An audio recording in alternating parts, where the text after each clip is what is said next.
টিএসসিতে তৃতীয় দিনের মতো চলছে ত্রাণ সংগ্রহ কার্যক্রম। আরো জানাতে এই মুহূর্তে সেখান থেকে সরাসরি যুক্ত হচ্ছেন সহকর্মী হাসান মাহমুদ। হাসান, ত্রাণ সংগ্রহ কার্যক্রম কেমন দেখছেন আর কি খবর রয়েছে জানাবেন।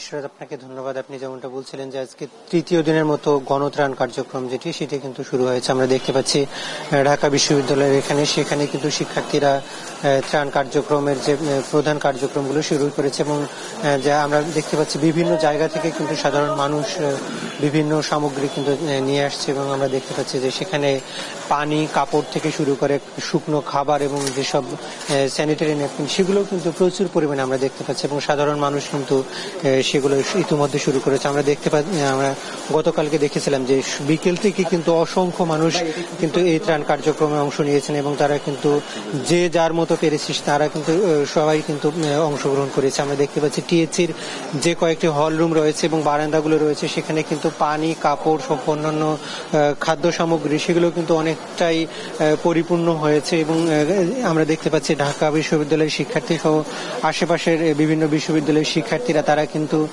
সেগুলোকে কিন্তু আলাদা আলাদা প্যাকেজিং করার চেষ্টা করছেন এবং এখান থেকেই ট্রাকে করে আসলে বন্যা দুর্গত এলাকায় সেখানে নিয়ে যাওয়া হবে বলে আমরা জানতে পেরেছি। গতকাল রাতেও আমরা দেখেছি কয়েকটি ট্রাক সেখান থেকে কিন্তু নিয়ে গিয়েছে এবং আমরা যেটি জানি যে গতকালকে ত্রাণ কার্যক্রমে যে পরিমাণ টাকা আসলে উঠেছিল সেটি কিন্তু অভূতপূর্ব। সেটি কিন্তু খুব নিকট ভবিষ্যতে বাংলাদেশে আসলে খুব দেখা যায়নি।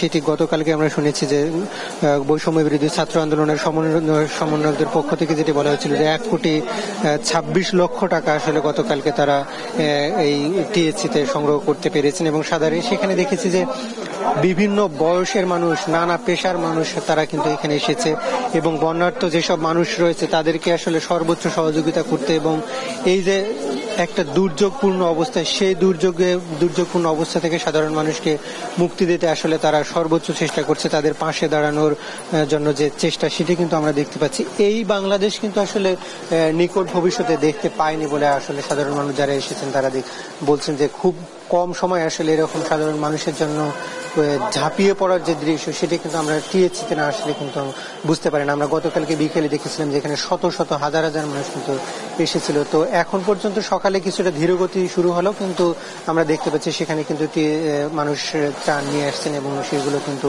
টিএসসি যে বৈষম্য বিরোধী ছাত্র আন্দোলনের পক্ষ থেকে যে টিম গঠন করা হয়েছে সেই টিমের কাছে সেগুলো হস্তান্তর করছে। তো এই ছিল আমার কাছে এখান থেকে সবশেষ পরিস্থিতি।